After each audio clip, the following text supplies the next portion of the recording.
skins in the game. What's up, guys, and welcome back to Skins in the Game. I'm Tim. We got J-Dubs in the house. How you doing today, J-Dubs? Doing good. Doing The good. weather's a little chilly down here. I'm No, not complaining. not in Florida. Last night it got down to 50, but today it didn't get out of the 60s, so it was terrible. I mean, just oh my god. Disgusting. You got to move to Mexico now. Yeah, I got to keep going south. You keep going towards the equator. Just move to the sun. Why not? What's up, Real Progress in Action? How you doing? What's up, JK? What's up, bro? How you doing? All right. Well, we got an interesting show today. Interesting show. So, but first, we're going to start this show like we do every show with the dad joke of the week. Well, I figured the listeners' opinion they'll judge whether it's interesting by the end of the show. But anyway, all right, dad joke of the week. Today I saw a midget climbing down a prison wall, and I thought to myself, that's a little condescending. A little condescending. Well done. Well played. I thought that was one of the better ones on Game Show. You always have to qualify it. Just let it hang. Look at that. What's up, bro? What's up, Hassan? Thanks for being a channel member, of course. At this point, it's Fire Snyder or Riot, right? We'll definitely get into that. But first, what do you got, Dad? All right. Well, I did have one thing, and I'm gonna try not to take a lot of time, but I had this thing that I heard in the game the last time. Try to point your. Sorry to interrupt, but yeah, maybe. Okay. Yeah, there you Is go. that better? Okay. Sorry, it was too close. Yeah. But last week they were saying the last time that the Redskins, Commanders, whatever, won a game with 12 or fewer points. I want to say it was in the 90s, but I went and tried to find that stat and I couldn't. So I don't know if anybody else has that, but I'd be curious to know. But apparently it's been a long time since they've won a game. They've only scored 12 points. But in lieu of that, I want to give you a little trivia. What is the highest scoring game in NFL history? Us against the Giants. I think it was 73-51. Damn, you were all over that. It was 72-41, but you were all over that. Oh, darn it. I couldn't remember exact score. You cared to 72-41. You want to guess the year? Yeah, it was early, like 53, 56. Man, you stomped all over my. What do you got? You were on it. I looked at your notes before the game. It's like I had your play card. Where's the camera? No, it's crazy to think we have the highest scoring game. Wow, Rita's calling me as soon as we start the show. That's not happening. I know you say all the time she has that sixth sense. The knack. Jerry yeah, Jones I is thought. The dark horse and the owner. Yeah, what's up?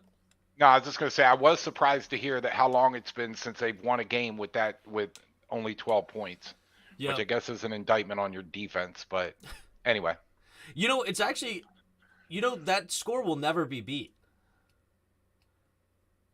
What do you mean? It's the 71 or 72-41. We'll never see that beaten, I don't think. Because they're shortening the games, they let the clock run in between the plays. That's a good point.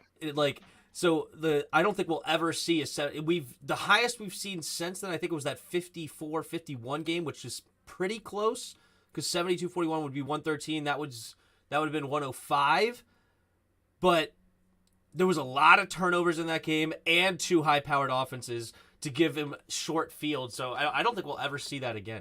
But anyway, my what do you got is I thought it was actually interesting. I got my first offer on Twitter for a sponsor. Really? Yeah, they actually wanted to sponsor the channel. I don't think I'm going to take it though because I think it's kind of it's BetUS. It's a gambling sponsorship. I don't know if I really am interested in that, but also I don't think it really makes anything. I think I just unless I'm getting my viewers to actually sign up and deposit more and more money, that's the only way I get paid, I guess, in that scenario. But I don't really want to push people into sports gambling if they don't want to get into it, honestly. But so they're more like they want you to be an agent or a rep for them that's actually selling their product as more so than a sponsor. Well, right? I mean, it's a sponsor that all sponsors want you to get their services or go to their. I understand, but I don't know. I think that's more what it is, and it seemed a little sketchy, but I just thought it was cool. you know, that was the first time I ever got anything like that. So I'm that was kind of cool. But anyway, all right, that was my what do you got? What up, T-Ho? What up, Andrew? About time Dan should be already gone. I hear you, dude. Jerry Jones is the dark horse in the owner vote. Yeah, well, they only need 24 out of 32. But let's hop into this right now. And this is this information that I was waiting for. Right? All of the little things behind the scenes that you hear of, and maybe this is happening, and like, oh, the owner, like the reports that, oh, the owners are thinking about the vote. Yeah, are they really, or is that just a bullcrap story? Blah, blah, blah. Now we actually hear it from one of the owners, from the horse's mouth, right? And here's what Jim Irsay, the Colts owner, had to say. And apparently the standard, before we get into what he actually said, apparently the standard is these owners don't talk to the media before going into these meetings. They they'll do their standard wave as they walk in, and it's apparently not typical that they actually stop and talk to the media. So a lot of people are speculating that he planned on saying this. Like, this is what he wanted to do. But this is what he said. He says, "To me, it is something that I think serious consideration has to be given to the removal. And we have the complete authority to do that." And then another quote, "In general, of him being removed and selling the franchise." Somebody wanted him to clarify exactly what he meant. No ambiguity. No, he's saying that he needs to be removed and forced to sell the franchise. And of course, there's things with Dan Snyder apparently has said behind the scenes, they can't F with me, and that he's threatening to go nuclear on these other new owners moving forward. And Jim Irsay's dirty laundry has been out there before. Irsay does not have a quote-unquote clean record. So I think that's why the other owners probably have come together, not all 24, but other owners, my speculation, this is now speculation, that Jim, you're the one, what does he have on you? Everybody already knows, and we're not threatening to kick you out. You be the one to actually get this ball rolling, if you will. Right. And then you have some information on the letter that Dan Snyder and such. Yeah, and before I go into that, I did want to say, I think I said this before in one of the other shows, that the problem I think is going to be that the owners see this as opening the door for other people to, other owners thinking, well, if we let this happen, if we let somebody get voted out, then it exposes other owners to the same thing. So, But anyway, Ian Rappaport, posted that. I just saw it today, right before the show started. But on October 17th, Dan wrote a letter to the owners. Yeah. And I'd like to, I'm not going to read the whole thing, but to address the recent ESPN article, contains malicious statements. Basically, there's one allegation article that I feel is important to address immediately. The article cited unnamed sources who said they've been told that Snyder instructed his law firms to hire private, blah, blah, blah. And then he said, "I have never instructed or authorized my lawyers to hire any private investigator on my behalf for any such purpose, and I never would." That, I don't think, is a complete denial, if you follow me. Oh, so he's saying as far as like the threat of getting dirt on other people and stuff, like, he's just he hits one of like the outskirts, right? Oh, I've never hired a private investigator, but it's not denying that he said that, I got dirt on you, dudes. Right. If you say something, I'm gonna go nuclear. But okay, go ahead. Well, and there's also, I think that the term "I never instructed someone," that is a vague term. I could say to you, "Hey, Tim, what do you think about this?" Or, maybe you should consider this. And then you do it. And I could say, I didn't instruct him to do it. Yeah. I didn't say, "Tim, go out and do this." So I think that's a little vague. It's basically goes on to say, we're all fierce competitors. We're part of this organization because we love football, blah, blah, blah. Thank you for the time to read this. And again, there's like 3 or 4 paragraphs, but you get the gist. Basically, he's saying that ESPN is full of it. None of this is true. All of it's BS. And I know he's trying to, protect himself from that, because if the owners thinks that he's doing this to him, then that's going to push him even out a little farther. But, take it for what it's worth. Who, what's he going to say? Yeah, I hired investigators. Yeah, I got dirt on you guys. Yeah, go ahead and F with me. Go ahead and try. What's he going to write in a letter? So, right. And yeah, when I heard that, it's like, that is also another sign to me that he is very scared. He is now reaching for the barrel. Just give me something. Oh, I got dirt on you. I'll say it. I'll bring it out. Like, that is a sign of a desperate man and a desperate situation. Like, he can basically see the writing on the wall. I think this actually may be happening now. It could be. Although I would be willing to bet money that him and Jerry Jones have had some pretty wild times together. They're supposed to be pretty tight.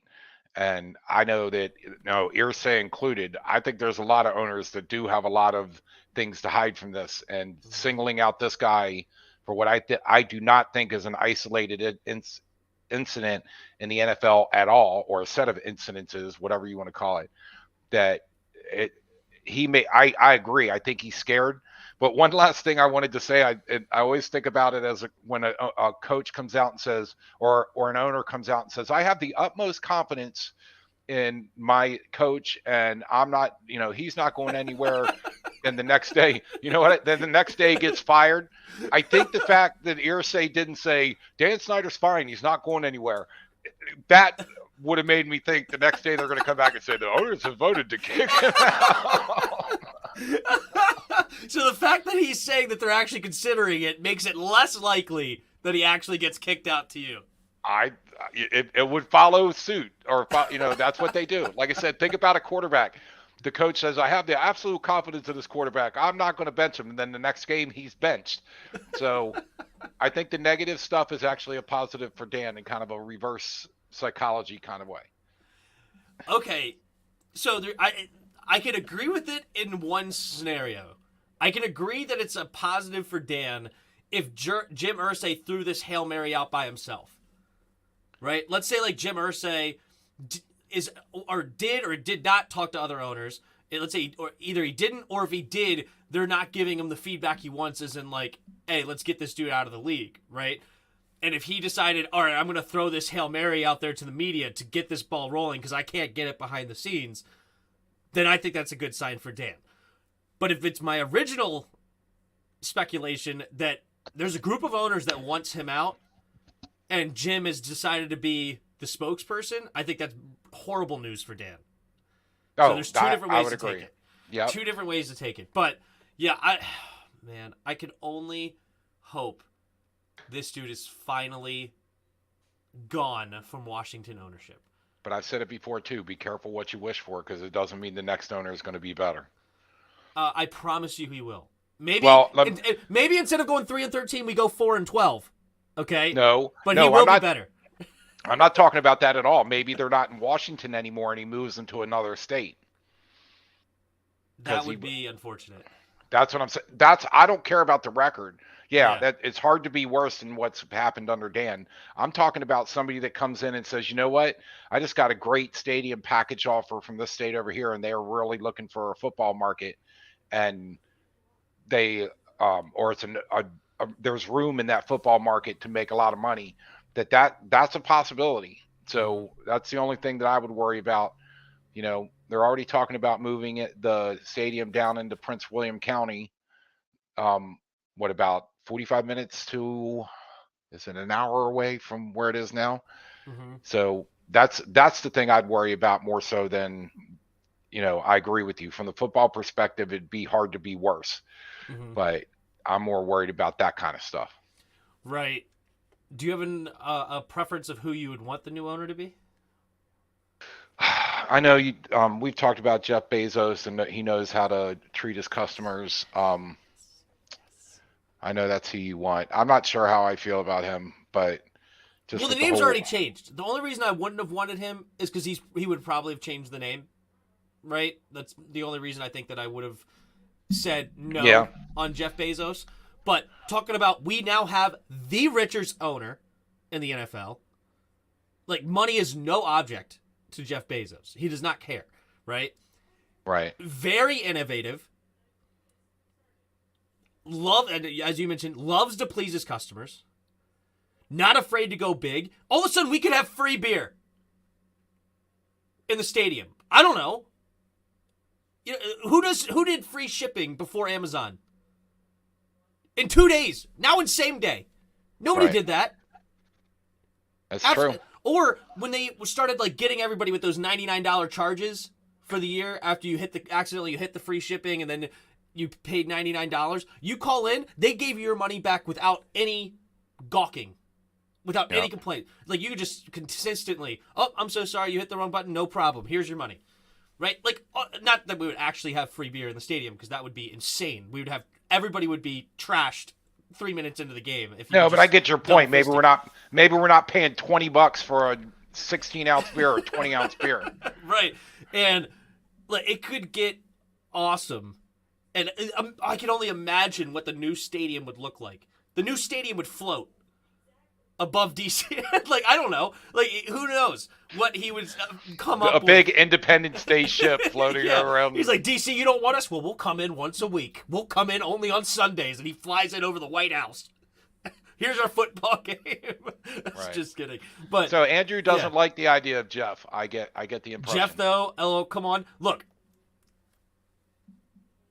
we're getting a billionaire no matter what his owner. Okay? They're not going to have a clean record on whatever they do, right? And again, we already changed the name. The only thing that we can do now is move cities. And I don't think Jeff will, because Amazon is building up around this part like crazy. Like the Ashburn, Loudoun County and stuff. They're having warehouses everywhere. In Baltimore as well. Like in DC, there's things going up in DC. It's not like Jeff Bezos is anti. Yeah, they moved. They were setting up when I still was working in Crystal City. They had their headquarters, or I guess one of their main offices was being built like right next door to where we were. Because they wanted to move into New York, and AOC kind of put the kibosh on that. But anyway, look, I agree right now. I think step one is the real hope that Dan Snyder gets ousted. And then we can worry about, debating or arguing over who should be or shouldn't be the other owner. But, I mean, I understand what Real Progress is saying about, there's issues that I have with him. But, man, I don't know. I get it. He's a different kind of bad. But, man, Snyder just, I don't know. Well, is there a possible billionaire out there? What, Elon Musk? Would you rather have Elon? Elon might be crazy enough to change the name back. You want to talk about somebody that doesn't care about money at this point, or doesn't have to care about money. I'm not saying he doesn't. Yeah. He didn't get to be a multi-billionaire by not caring about money, but he would be like, you can't hurt me. So. Oh, so you think it's unlikely Jeff buys the team? That's what it. Apparently, he's shown interest. And he also has, does he own or has part ownership of Washington Post? They build it. It's not like he's against the city. No, that was the whole big story when this story came out about Snyder it was the Washington Post, and it was Jeff Bezos trying to get him, to loosen his grip on the team with the idea that he could buy it. Yeah. So I think there's interest there. And apparently he's also interested in buying the Phoenix Suns. So I think he's looking to get in to the sports ownership market. But anyway. Do they still have the rule that an NFL owner cannot own any other major? Yeah, that rule is not in place anymore. Redskins Van 10 share. I can't remember the team, but some owner for one of these teams owns several other teams in other leagues. So. Okay, I know at one point it was. I didn't know if that got rescinded. Jeff would be smart enough to find the right football people. Yeah, and. Look, he knows how to please his customers. He would have it. Maybe not, though. I mean, I'm not saying it guaranteed Super Bowls, but I think the customer experience would be a whole lot better under Jeff Bezos. Oh, the product would definitely be better. Right. Yeah. Even if it doesn't necessarily translate into wins, I guess, per se. But it's kind of like Dallas. What has Dallas won in the last 20 years? But yet they're the most expensive team because Jerry Jones knows how to market, knows how to please his customers, built a beautiful stadium, did a lot of things to improve the customer base, right? And so, not that he's a good dude or anything, but you get what I'm trying to say. But anyway. Yeah, Lizard brings up an interesting thing. I'd like to know the mechanism for how that could happen. What do you think about a publicly owned team? Like Green Bay. Yes. To me, I mean, it sounds fun and it sounds cool, but I don't really care enough like that. Like, what does Green Bay really have over everybody else other than that? Because they still have a guy that runs the team. I guess he's more of an elected official instead of a he's like owner. He's like a CEO instead of an owner. Right. Like, and how often do they kick that guy? Like, is he somebody that gets changed out a whole lot? And I don't know if that's a good question. Yeah, like I don't. There is a lot of questions about that. Is that Maris? Is it Maris that is that guy? Or am I thinking of the wrong word? Or is the chief? I gotta look that up. I want to say it was Maris, but I could be wrong. Yeah, who runs the Packers? President CEO is Mark Murphy. Mark Murphy. Okay. How many presidents have they had? How many presidents have the Packers had? We're getting derailed, as we normally do. So Mark Murphy's the last one. When did he become the Packers? He's become the CEO in 2007. So 15 years he's been the CEO. And how does he get chosen? That's another good point. Is there a board of directors? Like I said, I'm not patently against that idea, but I need to understand the mechanism a little better to know how that would happen. Who would take charge? How would you make the sale? I just don't know the mechanism for it, so I need to know more information. Could possibly help to not have a dictator like Dan owning the team in the future. Yeah, I guess. I don't know. Is there real merit to that? I don't care. I don't. Anybody but Dan. It has to be anybody but Dan, in my opinion. But anyway, all right. I think we beat that one to a bloody pulp. What do you say? Oh, I think we covered it pretty well. All right. Let's go ahead and hop into Around the NFL before we get into some more Commanders news. Some interesting stuff. First off, the Eagles stay undefeated. That's not interesting. That sucks. So they defeat the Cowboys. Cooper Rush looked much more mediocre than he had. He's finally threw an interception. He threw 3 of them in that game. Did you watch that game Sunday night? I did. What'd you think about that one? Well, I tell you what, I can't stand the Eagles, but they're pretty daggone good. And I think that they gave, He said, can I get a fly, Eagles fly? Absolutely not. That's as most as you get. Me reading the comment is all you're getting. Yes. No to that. That's right. But I was just thinking back that I think they let the Cowboys back in the game, and then they kind of put the hammer down again. But I mean, man, they're just off their defense. They're just the way they're run. You talk about. I talk with your uncle a lot, and I say how nice it is, like watching Kansas City and Buffalo play.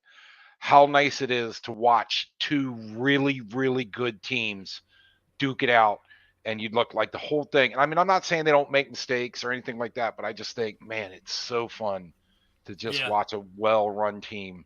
And I really want us to have a well-run team. Yeah, actually getting it to their best players. Like Travis Kelce for the Chiefs, or like A.J. Brown for the Eagles. Like managing the clock correctly. Yeah. I mean, it's just there's so many things. Not having a boatload of penalties. Although the one, I'll go back. I'll just mention that the roughing the passer call was bogus, but that wasn't their fault. That was the Russ fault. But yeah, just Eagles look pretty daggone good. I don't by any means think they're going to go undefeated. I think Dallas showed that they're not one of these steamrolling teams that, like the Bucks their year and the Kansas City their year, where they just basically steamrolled teams from start to finish, where it was like, even Buffalo, I think, is the team this year. Well, yeah. Injuries is what's going to slow them down. I actually kind of disagree with that in a sense. I see what you're saying, because I don't think they were as good in some ways. Like, they're not as high throttle as some of those other teams that you're talking about, but what they are is consistent, and they will grind you down. Yep. And which is definitely wins, especially into December, right? They run the football, they play hard defense. The only thing is that if they start getting injuries to their offensive line, that could really derail them. As soon as Lane Johnson went out, Micah Parsons started getting pressure, and that is what started to slow down that offense. But not to spend too long on one game. Did you see what's going on the New England Bailey Zappi, the rookie? I did not hear this. We may have a quarterback controversy over in New England I never liked Mac Jones coming out. I did like me a little bit of Zappi. Now, I didn't think he was going to be great, but him going to New England is the best fit for him because that coaching staff knows how to put their players in the best possible situation. He actually set the NCAA record. I don't know if you know anything about Zappi, but he had almost 6,000 yards passing last year in his senior year and 62 touchdowns, which is more than Joe Burrow in both those categories. And Joe Burrow was the original, or had the record before he did it last year. But this last game against the Browns, he had 309 passing yards, 24 for 34, and 2 touchdowns in a route to rout the Cleveland Browns 38-15. I'm very interested to see if he can steal Mac Jones's job, and I am not a Mac fan whatsoever. Lane come out hurt. We go through some adversity in the game. It was almost halted. Yep. But anyway, yeah, that was an interesting one that they're actually destroying him. And then have you seen overall the standings are just weird looking to me in many ways. But the weirdest one has got to be the Jets are 4-2 right now. Yeah. They actually beat the Packers. Just manhandled them 24-10. They're a really young football team, and to me, they're the exact same team that the Bengals were last year. And the Bengals made it to the Super Bowl. Now, will they actually get to the Super Bowl? That's a whole different question. But they run the ball well with Breece Hall. They have a nice young quarterback. They're defensively getting a lot better with Sauce Gardner. Sauce Gardner. I don't know why I'm saying like C.J. Gardner Johnson. No, but Sauce Gardner, he's incredible. Their number 4 overall pick from this last year. He's having a tremendous season. So it was 27-10. Oh, correct me. There you go. But keep him straight. Yep, keep me straight. But yeah, just like seeing some also like the teams at the bottom of the divisions, like Patriots, the Steelers are at the bottom. Arizona's at the bottom of their division, which is definitely. I mean, Seahawks are 3-3 right now. How ugly and weird looking is that? Tampa Bay is only 3-3 right now, and they actually had the Jets ranked in the top 10 of the power rankings, probably for the first time in 2 decades. Did you see the video about Tom Brady going ballistic on the sideline? I thought that was so. He was he was fired up, and he was in the middle of the offense, and he was yelling. But like some people were saying, it's like, okay, say what you want, like or hate Tom Brady. I'm not judging that, but it was like he was firing up his guys. It wasn't like, I would not say he went ballistic. I mean, he was there. You could see him yelling and his hands going like this, but showing passion. The Buffalo guy in the booth, he went ballistic on his equipment. Tom Brady did not go ballistic on that sideline. I didn't actually see the video, but I did hear what you were talking about. Yeah, I mean, if you get a chance, watch it. It's like you will look at it and go, okay, he's upset. They're losing a game, but I would not describe it anything other than a guy that's very passionate, that's yelling at the players. Like, I imagine him going, we got to do better, and you got to pay attention, and whatever it was. It wasn't like him throwing equipment around or, grabbing guys or anything like that. So I thought it was pretty bogus, but. Yeah. So there's one other thing I wanted to bring up about around the league before we move on, and I don't know if you heard about Mike Vrabel and about the refs. No. Because I've been saying that the refs are a joke, and I think a lot of people agree with me. But last week, according to Adam Schefter, so it was a tumultuous week for the NFL refs. The league emailed an officiating video to all coaches and general managers as it does on a weekly basis. But this time, one head coach was frustrated enough to reply all. It said, Fly all. Yeah, so Tennessee Titans coach Mike Vrabel emailed back the NFL's officiating department along with every head coach and general manager in the league. Some polite but pointed words. His email response says, I appreciate the time and energy that goes into these videos, but I suggest we devote every minute of our officiating department's time ensuring our officiating crews are as well trained in the clarifications we worked to create in the offseason and that each crew is as consistent as possible. And I just thought that was funny because, I mean, I've just seen so many plays where I just sit there and shake my head and go, the referees are a joke. They're so inconsistent. And that is the biggest knock on referees. Have whatever rules you want to have. I don't care. Let the rules be known and call them as you see them. And like the play on Monday night, the guy blocks him in the back. The ref throws the flag. He walks over and picks it up. Yes. And then after discussion, there was no penalty. And the guy in the booth, the official guy goes, oh, no, that was a penalty. That was an obvious block in the back. What was the discussion? Right. How did they pick that up? You threw it. Yeah.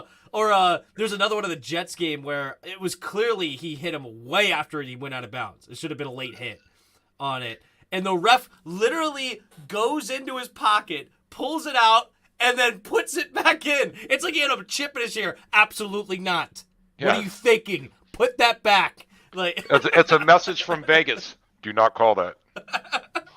I don't know. I'm not a conspiracy guy, but I like to make jokes like that. Conspiracy guy. The biggest problem. What's up, Commando Liberty? The biggest problems with the referees is that they're not full-time. The league needs to make them full-time and make sure they know and understand what they're calling out there. Is that true? Are they really not full-time refs? No, they're not. In fact, at the NFL level, they're not full-time? And I don't know if this is still the case, but it was for years that a lot of the referees were executives in companies that made a lot of money, and that's why most of them were old. And the reported reason for that, or purported reason for that, was they wanted guys that were financially secure, that were less likely to be able to be tainted with money. But I think what has happened is, a guy that makes a ton of money, you offer him $1 million to throw a game, he probably doesn't do it. But it's like, what if they offer him 10 million or 20 million? Yeah. You know, there's sometimes Vegas makes $100 million on, football bets, and it's like, hey, I'll offer you 20 million to do this. So I don't think that holds true, but no, as far as I know, he is correct. They are no longer, or are not no longer. They have not been full-time refs. They have their own businesses and are like usually upper level people in businesses. Mm-hmm. So they're not full-time. And but also, how do you become a full? Not like, it sounds like a good idea to be a full-time ref, right? But what are you doing on the other days? I guess, right? Like, are you literally just studying up? Like, how do you get a 40-hour week out of referees? Well, they meet. I think they have teams that meet together. They watch film. They review things. They have people that come in and critique them. If they're egregiously bad, they've been suspended from like any postseason games. Mm-hmm. So they're reviewed. So I think there's time that they spend, going over the rules, discussing things, getting corrected on things, being told what to, what's the word? Not target, but focus on. So certain things, yeah. Yeah. So, I mean, you could make the case, or the case should be made, that referees should be full-time and they should be every day in group sessions talking about things and reviewing obscure rules and just staying on top of their craft. You know what? Why not? You also, like, there's plenty of like, how about you have them go to the actually, I just figured it out. I answered my own question. By the way, thanks, expert, for clarifying who the Buffalo guy was. Sorry. Oh yeah, Ken Dorsey, yeah. But actually, I just answered my own question. They just go to teams' practices. That's all. But don't go to teams of games that they are going to be reffing the next week. right? Like, don't go to, if you're going to be reffing the Patriots-Jets game, don't go reffing for the Jets and then get a rapport or anything like that or something weird like that. But, you know, Although I think there's ref teams that follow certain teams around. Yeah, So but I are do they think, actually refs? Or are they just like people that are hired by the team that were former refs or understand reffing to be? What do you mean by that? no, I know. I didn't clarify or say that very well. I understand that their games are reffed by the same group of refs a lot of times. Like you'll see the same group for certain teams at home or certain teams away, because I think they try to avoid well, I don't know if that's the case, but where the refs don't have to travel as much, but they work a circuit that's similar to the teams that they're reffing, and it's not like you're going to find a completely different set of refs. The same group works together on games. I say the same group. That's fine, but I don't think that there should be a reffing crew that refs the same team twice in a row. And if it is twice in a row, that's max. Like, definitely not 3 times in a row. Right. And then it'd be interesting to see how they do that. There's only 17 weeks, and there's 32 teams, or 18 weeks rather. Sorry, like you can't get them to ref max two games for one team. Why would that be that difficult? I feel like. No, and I understand what you're saying. I'm not sure that's what is. Is it bad to have the same set of refs that the players know how they're reffing and know what they expect and can play cleaner games? Because if you have a team of refs that are focusing on X and then another refs that are focusing on Y or call things differently, this is why you have, it seems like at times every other play is a penalty. And it's like, come on, man. Yeah. Why does it seem like holding is called when it's convenient? It's like, oh yeah, let's call holding here, and sure. The saying there could be holding. Yeah, and I'm going through the film, and it's like I've seen it a couple of times for the Skins. Clearly, Montez Sweat comes out of comes rushing the passer, and you see him go like this. Yeah, he's clearly being held as he goes by. And the ref is literally, like, if I'm like this, the ref is literally directly looking at me. Yeah. How is that call missed? It makes no sense. Anyway, but enough about Well, and I will say one more thing about this. Yeah, so Monday night, they called a couple pass interference calls that were good. Mm-hmm. And then it was like subsequent to that, there was a few other plays that it's like the receivers getting up going, he grabbed me.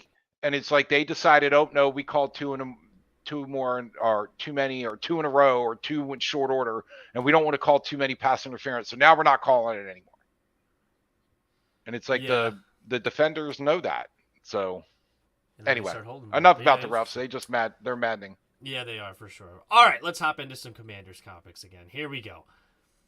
Carson Wentz out with finger surgery, expected to miss 4 to 6 weeks.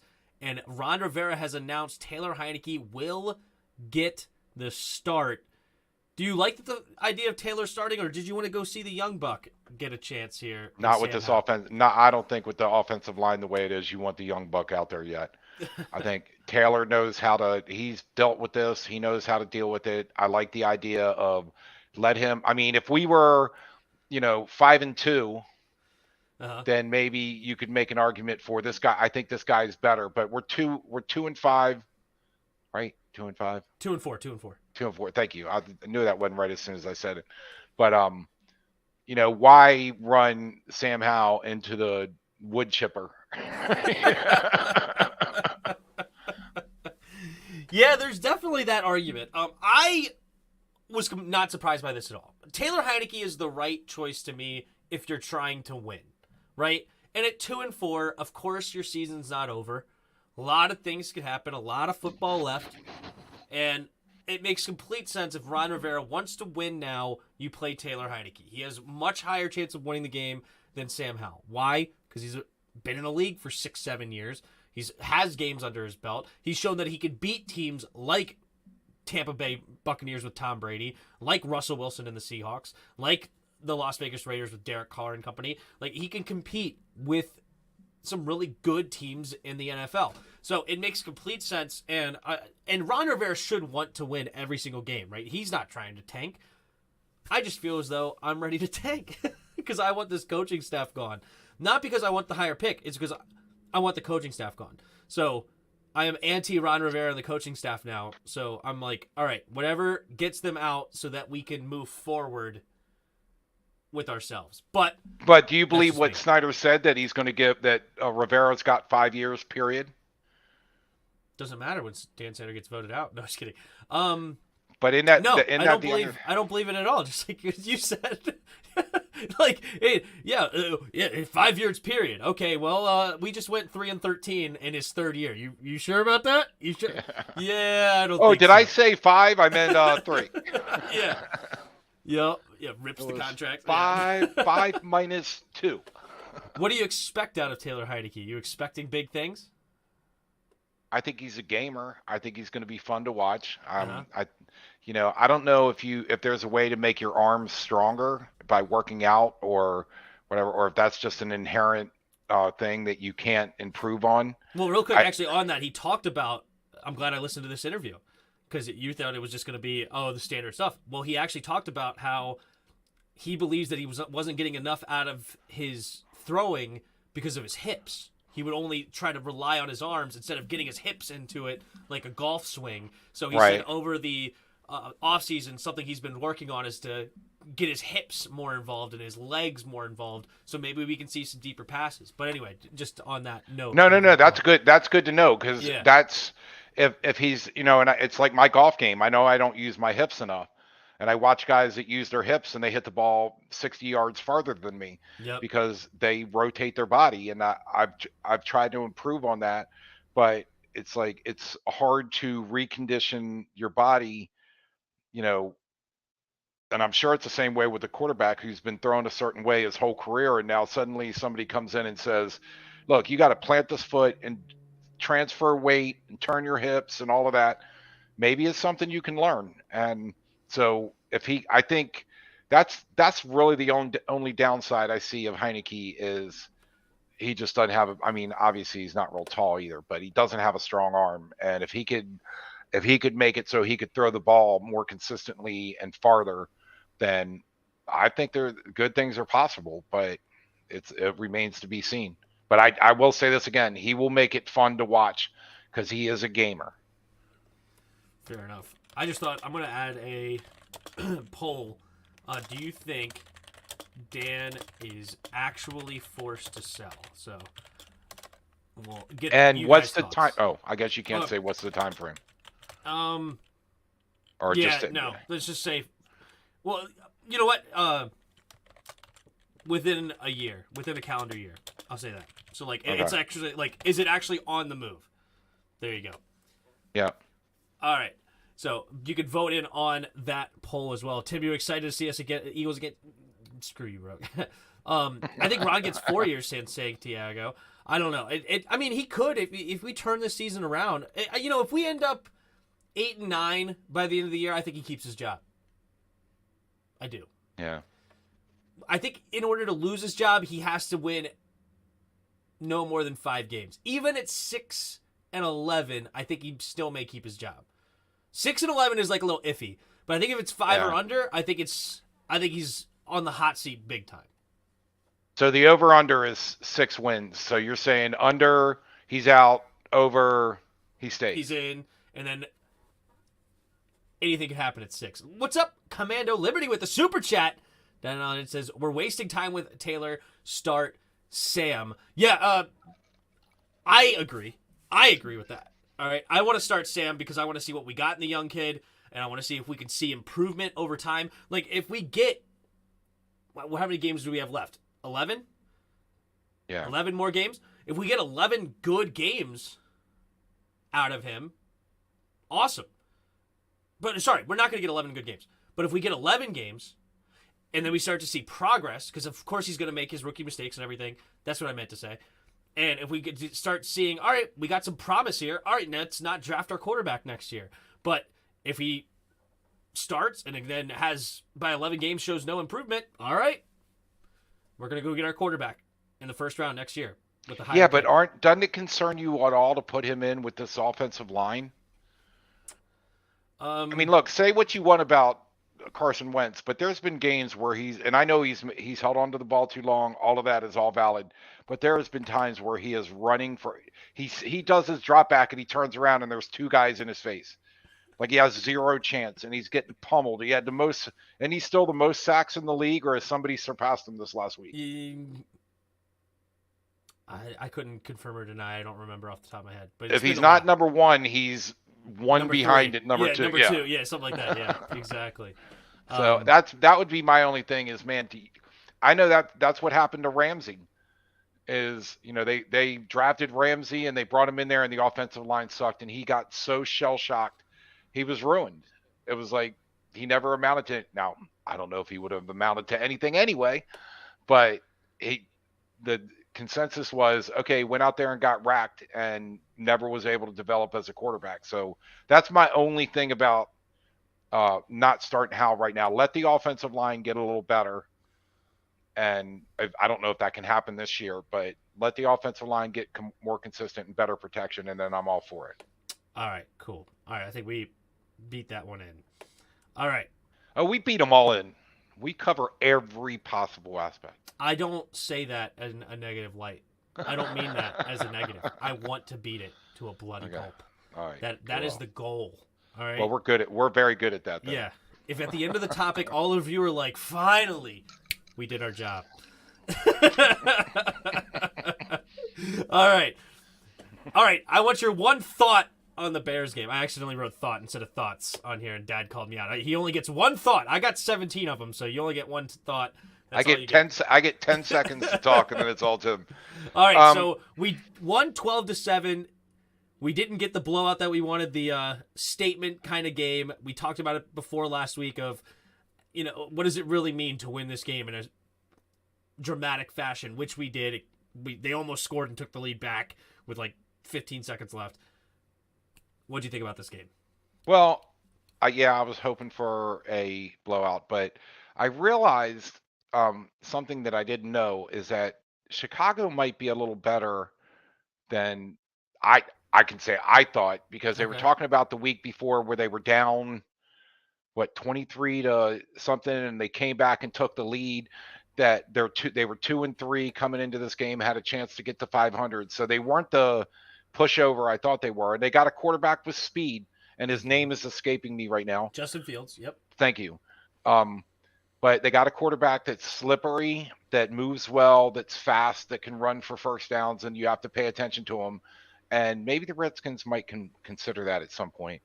But that I thought the defensive stand at the end was great. It was very lucky on that last play that the guy gets his hand in there. Thank God. Mm-hmm. But the one thing I will say is this: Carson Wentz played with a broken finger for a substantial portion of that game, and he only had 99 yards passing or whatever it was. Obviously, and I saw when it happened, he hit his hand on a guy's hand or his the helmet. Yep. Where, no, it was another guy's hand that reached it out, and he. That's what. Okay. Yep. And oh man, I can tell you what, I've done that with my fingers playing football, either with the football hitting them or hitting. It is debilitating, and the fact that he stayed in there and played, and they ended up winning it, I say that shows he has some guts. Mm-hmm. Maybe they should have brought in Taylor Heineke. I don't know what they want, but I thought that showed some guts. And hey, a win is a win. So I don't think it shows bright. And it's not like, oh my God, they got it all figured out, but they won the game. So we live for another week. Fair enough. What do you think? All right. So I went what through are your film. Wait, what are your 17 thoughts now? My 17 thoughts. All right. 1, and then I got 1 A's and I got 2 B's. So hold on. Let me sit back and get comfortable. Yeah. All right. Get ready to get breakfast by the end when I'm done, because this is going all night. No, I just had a few thoughts on the film that we had last night. So we went through the whole game, and I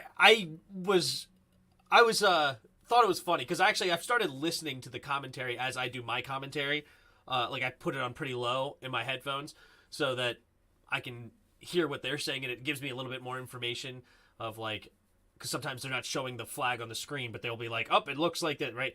But anyway, one of the things at the end of the game, he was like, Andrew Norwell's been getting a lot of crap, and he played well tonight, and the run game looked good, and, Norwell is improved from last week. And I'm like... Well, the bar wasn't set very high, so maybe he did. Dad. I know. Chat. There was a run play where he lost a yard off the snap, okay, on the run play. He wasn't blocking anybody. There was nobody pushing him backwards. He just lost a yard and is sitting in the middle of the hole, and he has to, I think it was Gibson, who had to cut it up and run into 3 different people because there's no hole. Why are you a yard behind the line of scrimmage, and there's nobody that you're blocking? Get to the linebacker. Yeah. Get out of the hole. Or move. Just move. just go to the sideline. You're a negative on this play, and you're not blocking anybody. He is so bad. He is so bad at football. I don't know how he gets paid millions of dollars. He got a 2-year, $8 million deal, Dad. Hey, sign me up. I could go out there and stand and do nothing. Good night. He is so bad. And then Larson's not much better, honestly. He had a couple blocks that I thought, okay, were decent. We had one that should have been for a touchdown, and Larson just on a screen pass, and he just runs right by the one guy on that entire side of the field as if he had the ball running to the end zone. Right. I'm going to dodge him, and I'm getting to the end, and then he's still running. Gibson gets tackled, and he's still running to the end zone. Who am I going to block? There's nobody there. If you block him, it's a touchdown. Right. Nobody else is going to stop Gibby, right? And so anyway, the offensive line is clearly not very good right now. Hey, just real quick, couple comments. I wanted to clarify. I get the feeling from the chat that I wasn't implying that I thought we could get Fields. I was just saying get a quarterback like that can run. Then secondly, Just Things is one of the other things mentioned. One of the other things I wanted to say was Samuels needs to make that catch. Yes. And then he dropped one 2 plays later. Yeah. But that one bomb, he needs to make that catch. It was put there. It was right where he should have been able to get 2 hands on it. I don't know if he got his hands crossed up or what happened, but he makes that touchdown pass, and that's 50 yards. It was close. They were close to midfield, so it has to be close to a 50-yard touchdown. But anyway, go ahead. I didn't mean to interrupt. No, you're good. And then last thing on the run game, there was another one for Norwell. How are you on goal line? And you block nobody. The only guy he hit was Charles Leno. He didn't touch a Bears defender. Brian Robinson had to get his first touchdown running through a defensive lineman that Norwell decided not to block. Right. It's literally that bad. It's so bad. What's the reason? Do they not have somebody to put in for him? I couldn't explain it if you paid me $1 zillion. Other than Ron's a dingaling and just will refuse. Ron Rivera has this idea of we can't make too many changes on the offensive line. We got to start building some chemistry. The dude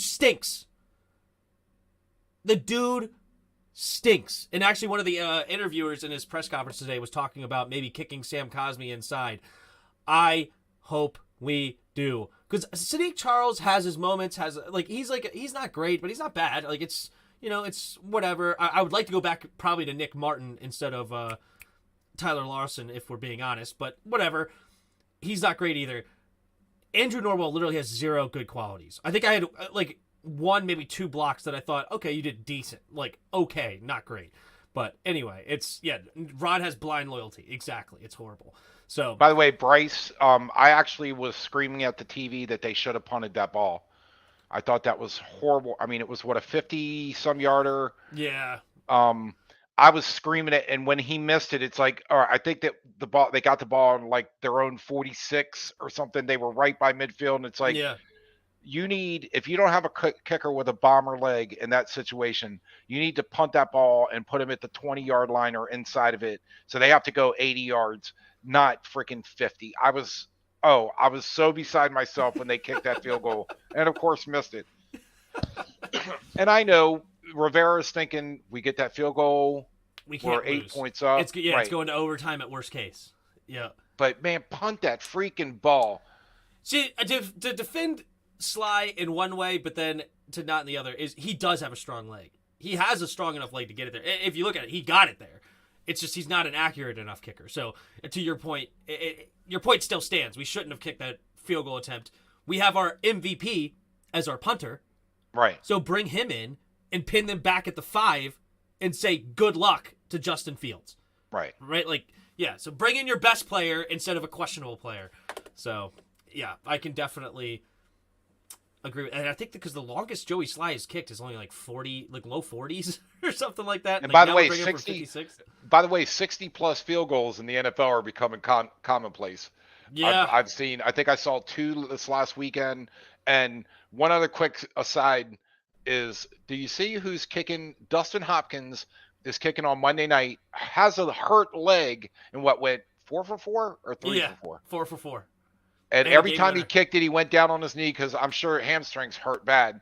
But he puts the warm pack on it and comes out there, makes field goal. And there was one that was pretty good size. And I'm thinking, why did he suck when he was with us? Well, no, that's actually what I said. And it's all because of that missed field goal in London. And it was just a tank after that for Dustin Hopkins. I said we need to cut him. Not because I think he's like a horrible kicker. He needs new things. Like we have to split up. It's unfortunate. And I actually said he may go somewhere else and actually be a pretty decent kicker, which because he leaves the history of because it's a mental thing. I get what you're saying. And now he gets to go to a new clean slate. Nobody sees anything other than I can start being a good kicker. So it had to happen. Like some people are going to be upset, but it just is what it's nothing that we did. He just missed a field goal that he couldn't miss in overtime against Cincinnati in London, which tied the game instead of won the game. And I think that actually even cost us to miss the playoffs because I think we were 1 game out. Probably. Like if we won that game, we would have won. We would have went to the playoffs. But anyway, so that being said, it is what it is.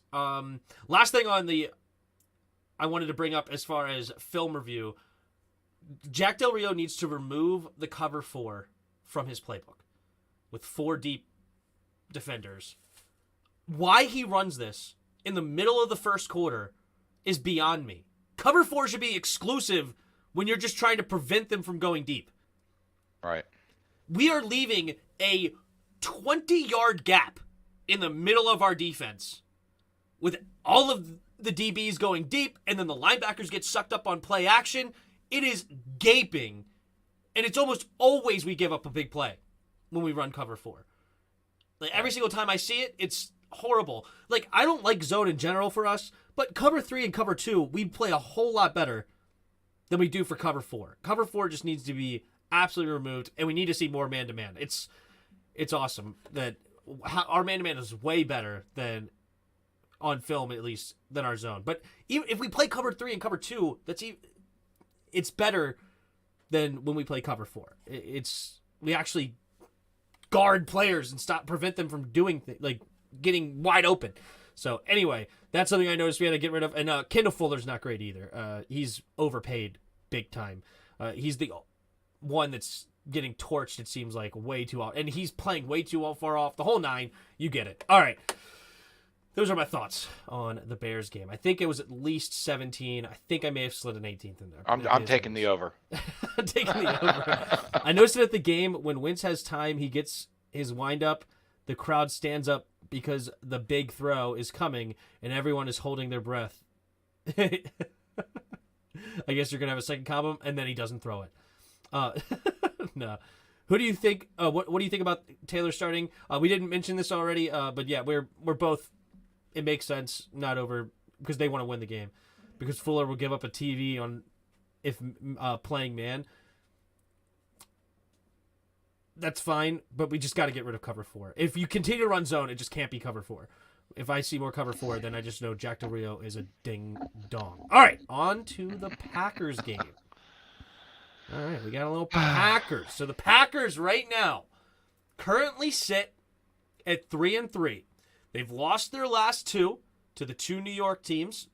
First the Giants on Sunday morning in London, and then the Jets last week. They got beat 27-10. The offense is not the super dangerous offense that everybody thinks of when they think of Green Bay with Aaron Rodgers. Aaron Rodgers is definitely struggling to find chemistry with his new receivers. Yeah, because he lost his face? Devontae Adams. Thank you. Exactly. And if we look more through, like, they lost to the Vikings at the first game, won 3 straight against Chicago, Tampa, and New England. New England was in overtime. Then they lost to New York teams, like I said. Do you think they lose 3 in a row with us, or is this the game that Aaron Rodgers starts to figure it out? That's what I'm afraid of. And I think if you look back, Green Bay has historically had seasons where they start off slow and, like they're under 500 and then they start putting win streaks together. And next thing you know, they're in the playoffs. I'm afraid that this is about the time of year when Green Bay starts figuring it out and starts kicking it into high gear. But again, without Devontae Adams, maybe he doesn't have that same ability to do that, because that's a hell of a receiver you have out there to take some of the attention off of the other receivers. But that's what I'm afraid of. I mean, I'm always optimistic, but I'm afraid that the Green Bay is going to start figuring out, and they're going to start stringing wins together. What do you think? I hope that is not the case either. The Green Bay Packers are definitely a weird team this season because they're actually defense first. And their secondary is really good with Jair Alexander and, the kid from Maryland. His name just escaped me. And then they have Adrian Amos, Darnell Savage. That's who it is, the safety from Maryland. So their secondary is a lot better than their front 7. They do still have Rashawn Gary, who's a decent player that they drafted in the first round a couple years ago. This is definitely... What's up? I like Raymond's comment. I'm sorry. Crack me up. Dan's like a nagging cough that won't go away. Yeah, Mighty Dread. Dan is a part of the reason why we're losing games. All right, and just one thing off the top of my head, I'm not going to spend too long on it, is if you go back to the RG3, we had a Hall of Fame coach, at least a Super Bowl winning head coach with Mike Shanahan. The young coach in Kyle Shanahan, who's been to the NFC Championship twice and been to a Super Bowl in the last 5 years. We had those guys in our building, and Dan Snyder decided to choose RG3 over them, who designed the perfect offense for RG3, and now we don't have a good coaching since then. So right, because the intent was with the Shanahans was Mike Shanahan. Thank you. Mike Shanahan was going to coach for a couple years, and then Kyle was going to be the heir apparent, and he would have happily stepped into the role. And yeah, so he decides to piss off the father and therefore piss off the son. Yeah, but go ahead. I think this is definitely a winnable game for us. This is definitely a winnable game. And I have my 5 keys to victory. But before we get into that, let's just take a look at the injuries so far listed. We got Sammy Watkins, their wide receiver, has been put on IR. Rodgers right now was a non-participant today with a right thumb, which that is interesting. I'm sure he's going to play, but maybe that's going to be something that's bugging him. Christian Watson, their second-round pick, has missed Wednesday practice with a hamstring. David Bakhtiari and Elkton Jenkins, 2 offensive linemen, are both listed as questionable, but they don't have anything underneath, so I'm assuming they did practice today. And then Tipa Galea is on injured reserve, one of their linebackers. And then let's get into the injuries for us. If I had this up like a professional, I would have already been telling you right now. Yeah, but come on, man. Get your stuff together. I had it up at one point, but I must have went over it at some point. But here we go. All right, we got a few guys on injured reserve right now. Not injured reserve, sorry. Injury list. We got John Bates. Hamstring, isn't practicing, and it looked like he didn't play a whole lot last week. Cole Turner and Amari Rodgers got a lot of playing time. Tariq Castro Fields, the corner, is questionable right now. Jahan Dotson is returned to practice. He's a limited participant right now with the hamstring injury. I hope he's fully healthy, because if we bring him back too early and we do the same thing that we did last year rather, with Curtis Samuel, where it's like you're in for 2 plays and then you're out for 3 weeks. You're in for 4 plays and now you're out for a couple more weeks. Please don't do that to our first round pick. Brown did not practice due to a groin injury that he suffered in the Titans game. No, yeah, I think it was early in the Titans game he suffered that. We got William Jackson did not practice with his back. Jonathan Williams did not practice, the fourth string running back now since Brian Robinson's back. So that's not a horrible deal. And then Logan Thomas did not take part in practice with a calf. And I remember watching the film in the first couple of games when he was playing, he did not look right at all. So I'm not surprised at all he's not playing yet. And he probably shouldn't have never played. I don't know why we rushed him back, because he had the most complicated, quote unquote, of the ACL tears. I don't know if you remember hearing those surgeries, things he had to do. So why we rushed him back before a guy like Chase Young or whatever. It was. And have you heard any updates on Chase at all? Like, are they giving any idea of when he's going to return, or if he's going to return, whether or not you think it's right or wrong? I've not heard anything about. I mean, I heard he was going to miss 4 to 6 weeks. Yeah, they said that he could miss. Yeah, I don't know. It's weird. Massive Chase Young injury update revealed. I don't know if this is true or not. I don't know. Anyway, we don't have to cover that right now. I was just curious if you heard anything. Nope, I have not heard anything. I probably should have, but I haven't, to be honest. I just was looking at the ones that are listed, because he won't be listed until he's actually off IR. So there's that. All right. I guess that's not a good sign then. Take a look at the poll real quick. Oh, only 54% of people say yes, they think he will be forced to sell. 46 say no, they think he will survive this. Interesting. Thanks for your votes. Green Bay needs this game to get better. If they don't win, Rodgers should think about retirement soon. Maybe. I don't know. But anyway. By the way, unfortunately, I think that poll people are voting with their hearts.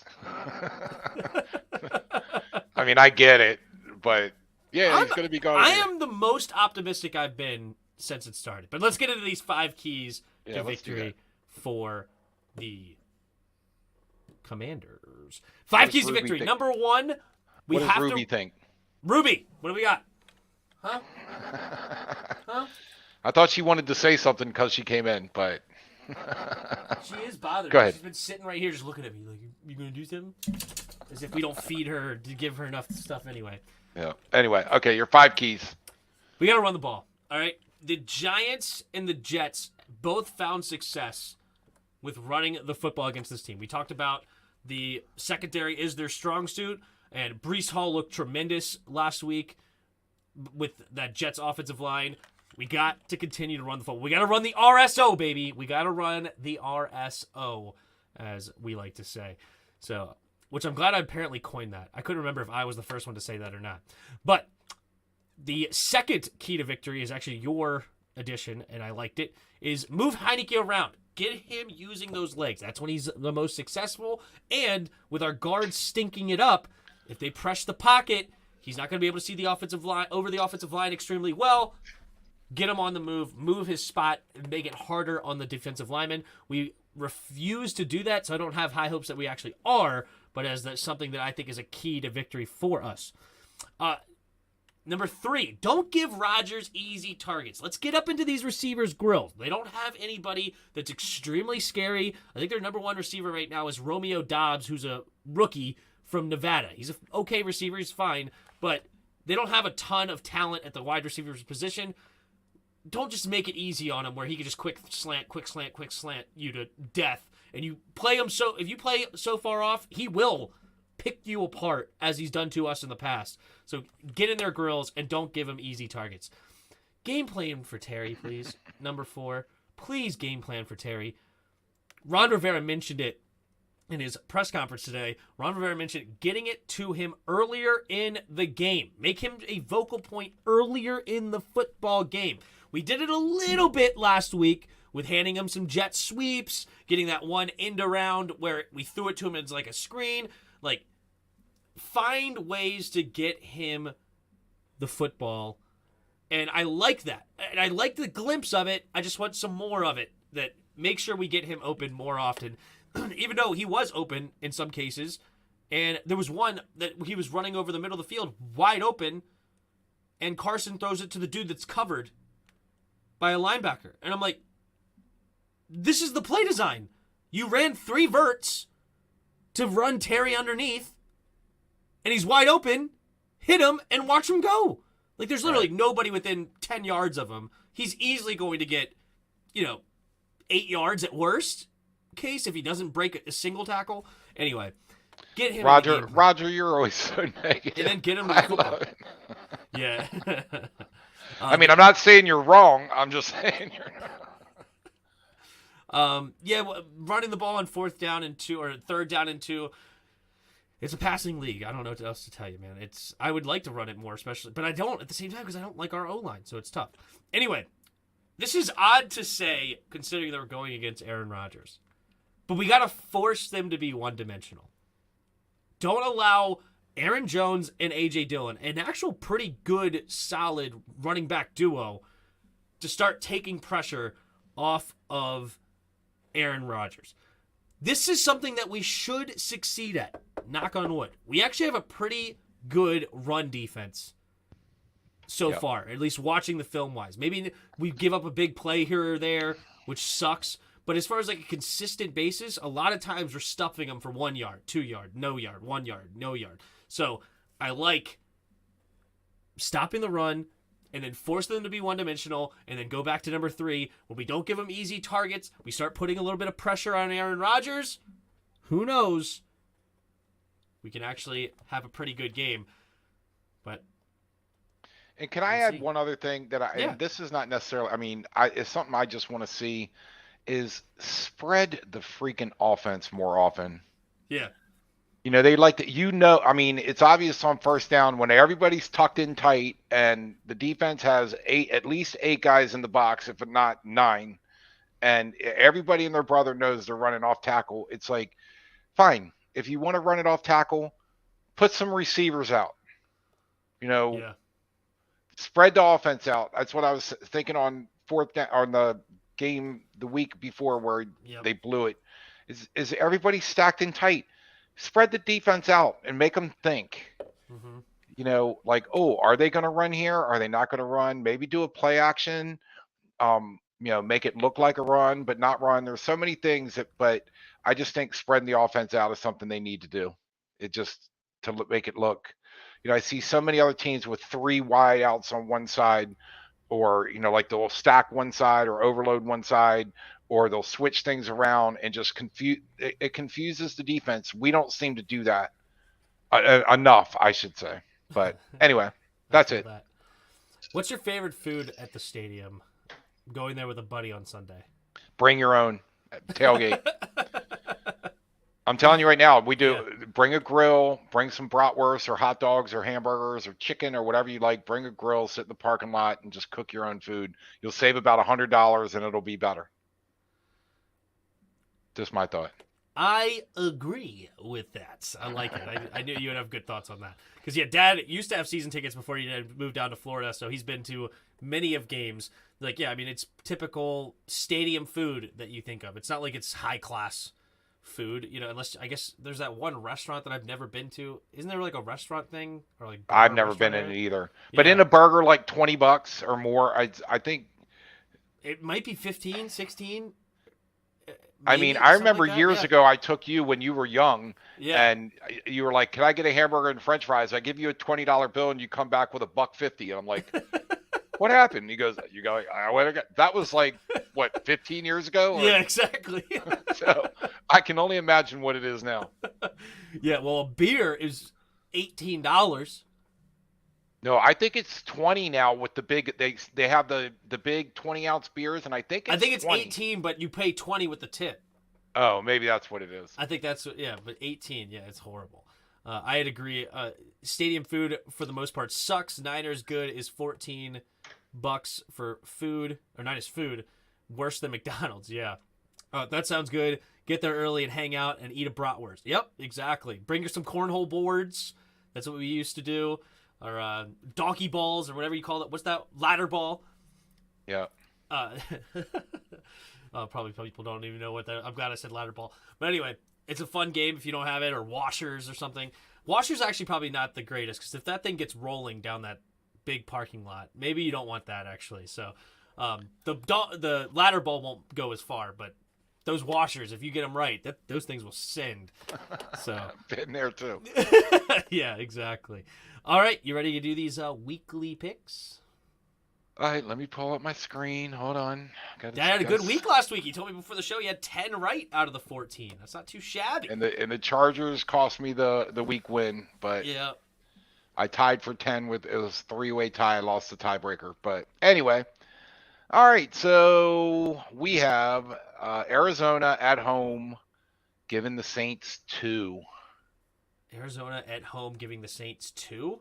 Give me the Saints. Really? I don't like Arizona. What's there to like about Arizona? I thought Arizona was good. Maybe I No, haven't they're really watched 2-4. Both teams are 2-4. Yeah, but it's Arizona's at home. You don't think that's going to mess up New Orleans in the heat? Well, they're a dome, unless they open this. They can open the thing, can't they? No, they can't. No, wait, it's a dome in Arizona. Oh, that's right, because they have the turf that gets rolled out into the sun. You're right. The real grass. Yeah. Yeah. Yeah. So right. they have. Well, that's turf. I didn't say AstroTurf. I said turf, which is real grass. But anyway, all right, moving on. All right. Well, when in the football, if you say turf, everybody thinks of AstroTurf. They don't think of grass. In the football school. world, you say grass. Okay, grass. I follow directions. All right, Cincinnati's at home, giving Atlanta 6.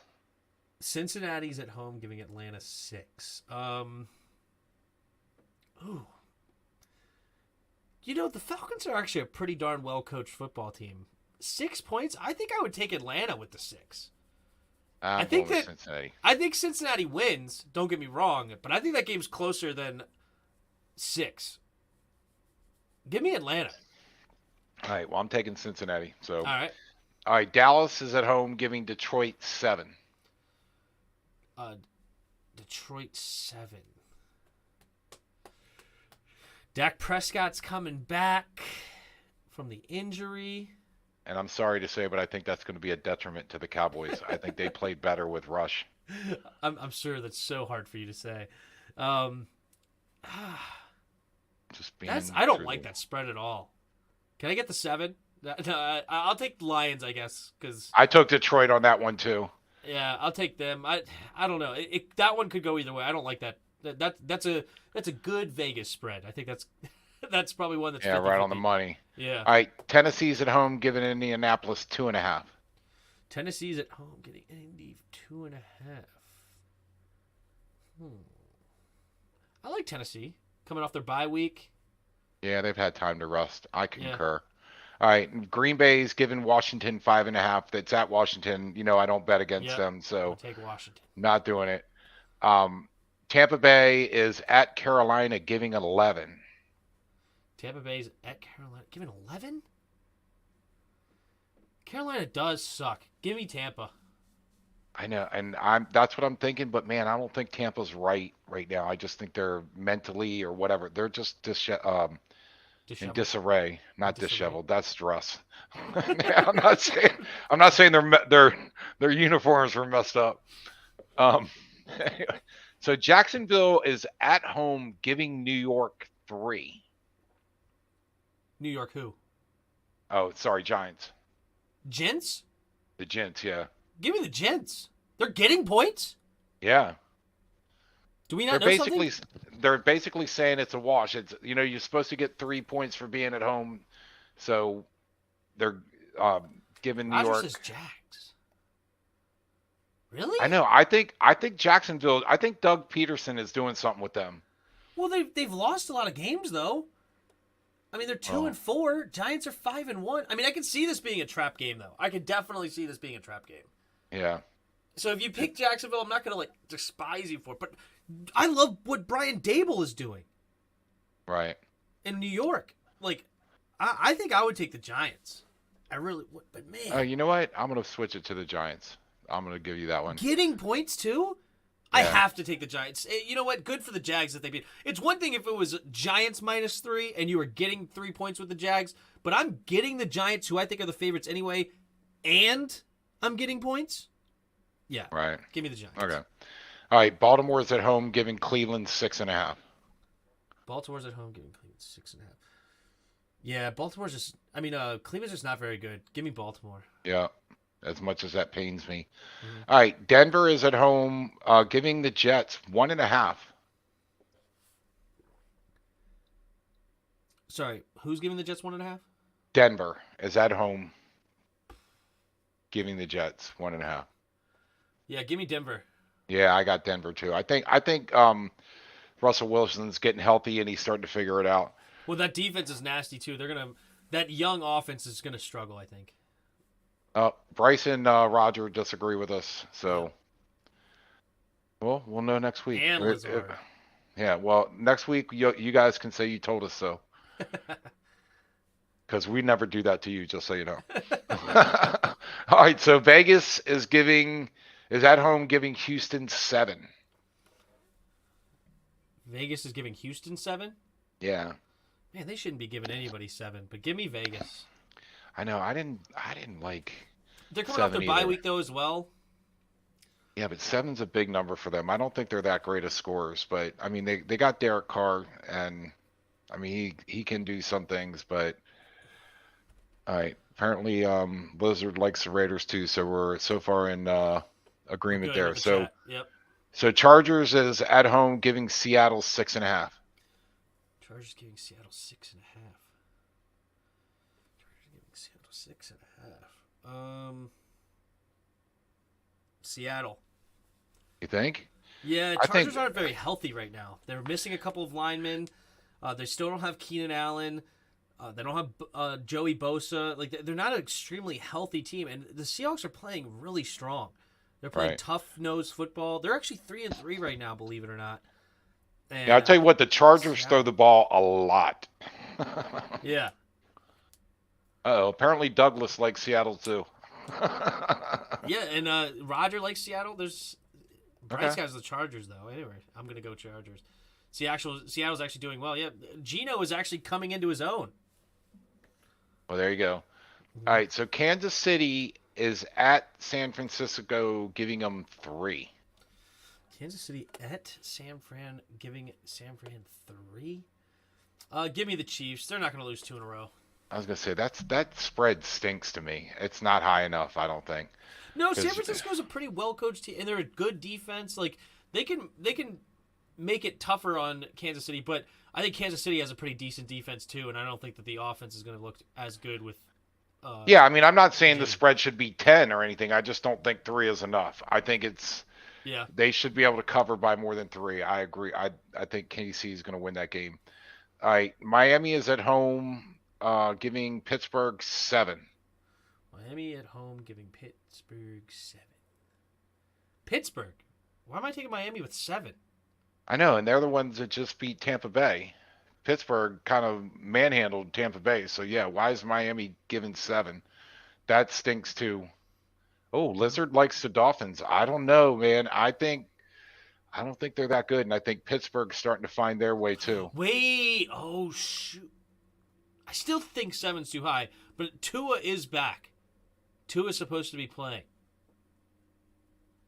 Douglas agrees with you.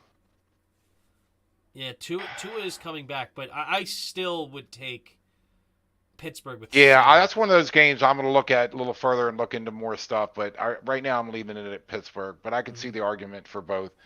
All right, the Patriots are at home giving Chicago 8. Patriots?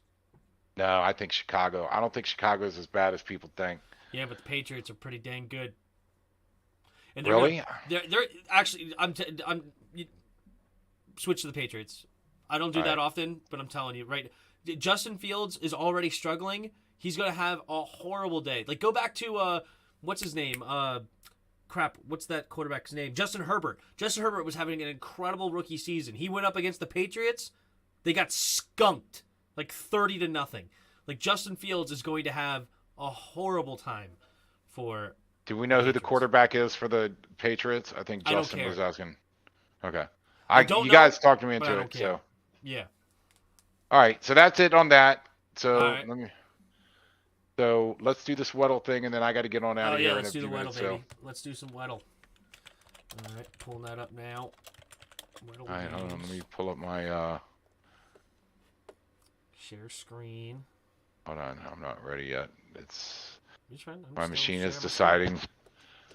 All right, you let me know who we're starting with when you're ready. Yeah, hold on. It's taking like it's. Snail's pace divided by 4. Yeah, it's like I just refreshed the It's a screen. snail going uphill in the mud with the wind against his head. All right, it's offensive only, right? Yeah. Let's go with Brian Robinson. Ooh, The the guy homer. who got the touchdown. We got the running back correct. We're not in the NFC East, but we are in the NFC. Okay. We're under 6'1", under 8, so a low number. We're in the NFC. Let's go with. Let's go with. Oh, it's an older running back. That's interesting. I'm gonna go with Aaron Jones.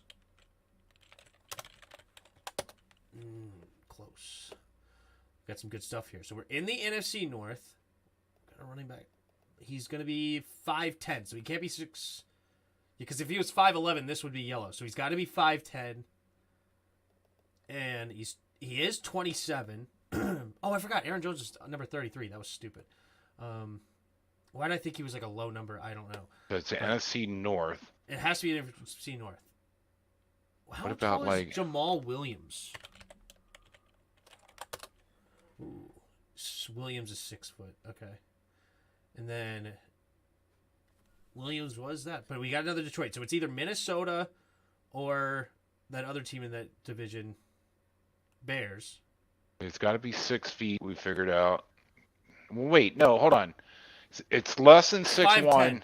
It's 5'10". Because if it was 5'11", this would be Oh, 5'10". I gotcha. So he's a 5'10" running back.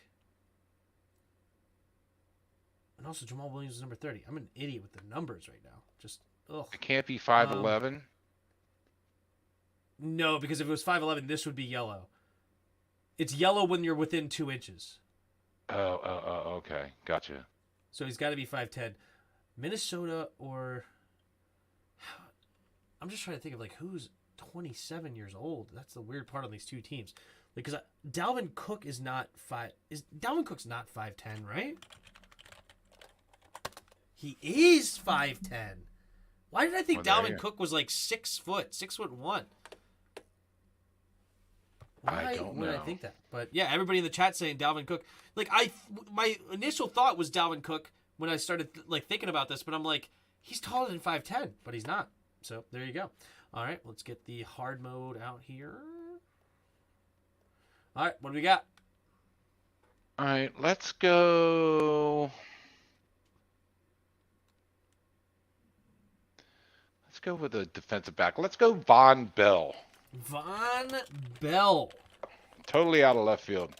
Well, does he exist? There it is. Oh, Von has 2 ends, if you didn't know. All right, so we are we're back on the offense, and pretty much all we got is that he's either 6 foot or 6'1", and he's an old player though. He's in the NFC. And he's in the NFC. Okay. He's in the NFC, you're right. And then he's a low number. I'm thinking quarterback. I'm thinking a quarterback. I don't know why I'm thinking quarterback. Taylor Heineke. No way. What's Is Taylor? Really? Taylor Heineke. Ooh, we got some stuff. We're in the NFC East. It is a quarter. Why did I think it was a quarterback? I don't know. I don't know why I thought quarterback. But 6'1". So it's and obviously number not 4. Washington. NFC East. So it's not Washington. It's either Dallas, Eagles, or Gents. It's got to be her. No, it's older. What about Jones? Is Jones that old yet? No, Daniel Jones is young. I thought he was. I thought he's been around for. Well, I mean, he's younger than 29. He's like maybe 27. Okay. Something like that. It's got to be the backup It's got to be a backup. I think it's probably the backup for like the Giants. And I don't know off the top of my head who the backup is for the Giants right now. What about Gardner? What about Gardner Minshew? Gardner Minshew. Is he in? What team is he on right now? Philly, according to what my records show. Okay, well, not Philly. No, so we know it's not. So now it's either Giants or Cowboys. What about Dak Prescott? So who's number 2 or number 3? No, Dak Prescott's number 4, so that can't be him. Who's number 2 or 3 on either the Giants or the Cowboys? Is it? It's not Cooper That's Rush. a good point. Oh, is Tyrod Taylor the backup? Ah, there it is. Okay, I read the chat. Well done, chat. Well done. Nice done. Nicely And done. it is the Giants Anthony. backup. I knew it was the Giants backup. I just couldn't remember who it is off the top of my head. But there you go. All right. Well, there's Weddle. I don't know why after the first one I just thought it was a quarterback. Like, Hey, we guess nailed it's it in the 4 low guesses. number. That's not bad. you know what really it was is the age thing. I was like, man, older than 27 and like basically 30 years old or more with this number. And then under 24, I think that's why I thought quarterback. But all right, we got it. Yep. Tyrod Taylor it is. Why haven't we brought in Tyrod Taylor after all these years? Because we let Carson Wentz. All right, well, that is a show, ladies and gents. I appreciate everybody who has hung out with us tonight. We got 32 likes in there. Appreciate the one super chat we got. And thanks for everybody that's in here as a channel member, like Asan Moore and... there was one And other great one. comments and participation as always. Yep, I Richard like the Rower. humor and the knowledge. Roberto Brown in the chat as a channel member, and Tiho, of course. So if you want to become a channel member, you can by hitting the join button underneath. $1 a month. You can help support the channel that way. But appreciate all of you that have hung out with us tonight. We will be back for the Thursday night game tomorrow. Who's the Thursday night game tomorrow? Do you know off the top of your head? Or you have it on your sheet? If you don't, I'll look it up as well. Tomorrow night we have the Saints versus the Cardinals. So we'll be doing that game here on the play-by-play. And then, of course, we'll do the Skins game on Sunday. And we'll Sorry, I didn't look. They're at 1 on Sunday. I'm sure they do. I'm sure they are. They almost always are. Yeah, yep. it's early enough. Yep. 1 o'clock. 1 o'clock on Sunday. We'll be watching that game. And of course, And we'll they're do not Sunday night, doing. Monday night game later. So they are not doing a Sunday morning England game. Good. Didn't they do that last week? Yeah, they've done it the last few weeks. Yeah, Green Bay and New York was one. Green Bay, New York was one, and then they had the Saints and somebody a few weeks ago. Yeah, I don't remember. But anyway, I got to get running. Thanks again to everybody who hung out, and look forward to next week when I will impart more knowledge on Tim. And until next time!